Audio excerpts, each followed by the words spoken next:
তো hello' friends, আজিৰ এইটো ভিডিঅ'ত নৰমেট্ৰজাইল ও ছাছপেনশ্যনৰ বিষয়ে আলোচনা কৰিম। তো এইটো ছাছপেনশ্যনত দুটা ইনগ্ৰেডিয়েণ্ট আছে, যেনেকৈ আপোনাৰ মেট্ৰনিডাজল আছে আৰু অফ্লক্সাচিন আছে।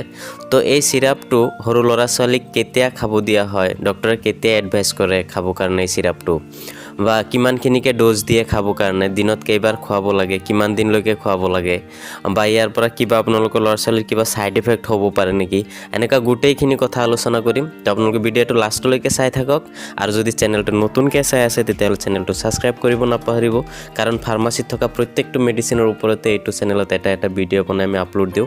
তো যদি আপোনালোকে ফাৰ্মাচী শিকিব বিচাৰে, যদি মেডিচিনৰ কথা জানিব বিচাৰে, তেতিয়াহ'লে চেনেলটো ছাবস্ক্ৰাইব কৰিব আৰু বেল আইকনটো প্ৰেছ কৰিব নাপাহৰিব। তো ফ্ৰেণ্ডছ, বলক তেতিয়াহ'লে আগতে এই নৰমেট্ৰজাইল ও ছাছপেনশ্যনটোৰ ইউজৰ কথা জানি লওঁ, যে ইয়াক কি ক্ষেত্ৰত ইউজ কৰিব পাৰি।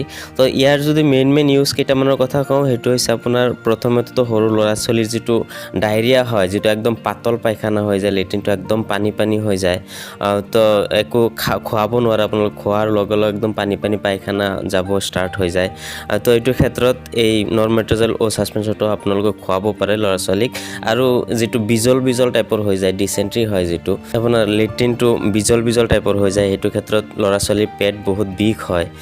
তো এনেকুৱা ক্ষেত্ৰতো এই নৰমেট্ৰজাইল ও ছাছপেনশ্যনটো আপোনালোকে খুৱাব পাৰে ল'ৰা ছোৱালীক। এই দুয়োটা কেছতে এই মেডিচিনটোৱে বহুত ভাল ৰিজাল্ট দেখায়। তো আপোনালোকে সৰু ল'ৰা ছোৱালীৰ যিটো ডায়েৰিয়া হয়, লুজ মোশ্যন হয়, সেইটোৰ ক্ষেত্ৰত এটা কথা সদায় মনত ৰাখিব, যে যদি আপোনালোকৰ ল'ৰা ছোৱালী ডায়েৰিয়াৰ লগত যদি বমি হৈ আছে, তেতিয়াহ'লে আগতে আপোনালোকে বমিটো ঠিক কৰি ল'ব লাগিব। যেনেকৈ অনডেম চিৰাপ আছে, যেনেকৈ অনডেম চেট্ৰনৰ চিৰাপ খুৱাই যদি চিৰাপত যদি বমিটো বন্ধ হয়, তেতিয়াহ'লে ঠিকে আছে। নহ'লে আপোনালোকে হাফ cc অনডেম চেট্ৰনৰ ইনজেকশ্যন মাৰি আগতে বমিটো বন্ধ কৰি ল'ব লাগিব, তাৰপিছত আপোনালোকে এই চিৰাপটো খুৱাব লাগে। আৰু লুজ মোশ্যন থাকিলে সদায় বডিৰ পৰা যিটো পাতল পানীটো গৈ থাকে, পাতল পায়খানাৰ লগত পানী গৈ থাকে, যাৰ ফলত ল'ৰা ছোৱালী ডিহাইড্ৰেশ্যন হৈ থাকে, দুৰ্বল হৈ থাকে।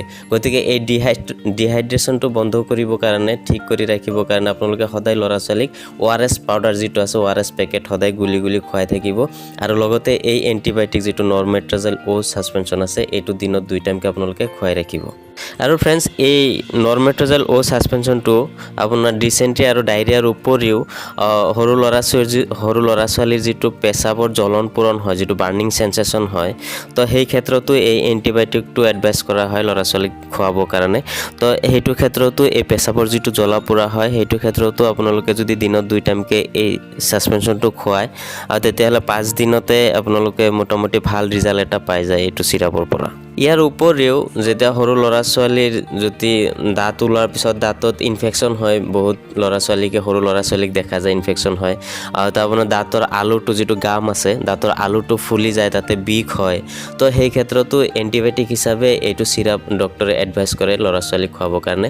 আৰু সেইটো এই দাঁতৰ ইনফেকশ্যনৰ ক্ষেত্ৰতো, এই দাঁতৰ গামৰ এইটো ইনফেকশ্যনতো এইটো চিৰাপটোৱে ভাল ৰিজাল্ট দেখায়। তো ফ্ৰেণ্ডছ, সৰু ল'ৰা ছোৱালীৰ মেডিচিনৰ ক্ষেত্ৰত আপোনালোকে ড'জটো জনা বহুত দৰকাৰী, যে কিমানখিনি খুৱাব লাগিব সেইটো জনাটো বহুত দৰকাৰী। নহ'লে আপোনালোকে কিবা অভাৰ ড'জ খুৱাই দিলে, যিমানখিনি খুৱাব লাগে তাতকৈ বেছি খুৱাই দিলে সদায় ল'ৰা ছোৱালীৰ ছাইড এফেক্ট দেখা যায়, হয় পেট বিষ, নহ'লে বমি, এনেকুৱা ছাইড এফেক্ট হোৱা দেখা পোৱা যায়। তো সেইকাৰণে সৰু ল'ৰা ছোৱালীৰ মেডিচিনৰ ড'জটো সদায় ডক্টৰক দেখাই, ডক্টৰক কনচাল্ট কৰি তাৰপিছতে খুৱাব লাগে, কাৰণ ইহঁতৰ মেডিচিনটো সদায় বডি ৱেইট বা বেমাৰৰ কণ্ডিশ্যন, এইবিলাক বহুত কথাৰ ওপৰত ডিপেণ্ড কৰে। তো তথাপিতো যদি এইটো মেডিচিনটোৰ আপোনালোকে ড'জটোৰ এটা অনুমান ল'ব বিচাৰে, তেতিয়াহ'লে আপোনাৰ যেনেকুৱা 2 বছৰ বা 3 বছৰৰ ল'ৰা ছোৱালীক আপোনালোকে এইটো চিৰাপটো আপোনাৰ 2.5 ml বা 3 ml এনেকুৱাকৈ দিনত 2 টাইমকৈ খুৱাব পাৰে। বা তাতকৈ বেছি 4 বছৰ বা 5 বছৰৰ ল'ৰা ছোৱালীক আপোনালোকে 5 mlকৈ দিনত 2 টাইমকৈ এনেকৈ খাব দিয়া হয়। আৰু ফ্ৰেণ্ডছ, ছাইড এফেক্টৰ কথা আলোচনা কৰিলে কিছুমান সৰু সুৰা ছাইড এফেক্ট দেখা যায় এইটো মেডিচিনৰ পৰা কিছুমান পেচেণ্টৰ ক্ষেত্ৰত, যেনেকুৱা আপোনাৰ নজিয়া, ভমিটিং হ'ব পাৰে, বমি অনুভৱ কৰিব পাৰে বা বমি হ'বও পাৰে। কিছুমান পেচেণ্টৰ মাইল্ড হেডেক হ'ব পাৰে, মাথা বিষ, মূৰৰ বিষ অনুভৱ কৰিব পাৰে।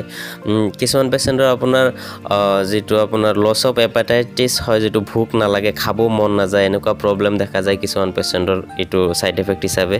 আৰু কিছুমান পেচেণ্টে আপোনাৰ পেট বিষ অলপ অনুভৱ কৰে, মাইল্ড এবডোমেন পেইন এটা অনুভৱ কৰে, পেটৰ বিষ অনুভৱ কৰে। তো এনেকুৱা সৰু সুৰা ছাইড এফেক্ট দেখা পোৱা যায়। তো ইয়াৰ উপৰিও কিবা আননোন ছাইড এফেক্ট যদি আপোনালোকে অনুভৱ ডেভেলপ কৰে যদি কিবা সাইড ইফেক্ট দেখে আপোনালোকৰ ল'ৰা ছোৱালীৰ এইটো মেডিচিনৰ পৰা তো আপোনালোকে লগে লগ ডক্টৰক কনসাল্ট কৰিব তাৰ পিছতে এইটো মেডিচিনটো আপোনালোকে কন্টিনিউ কৰিব থ্যাংক ইউ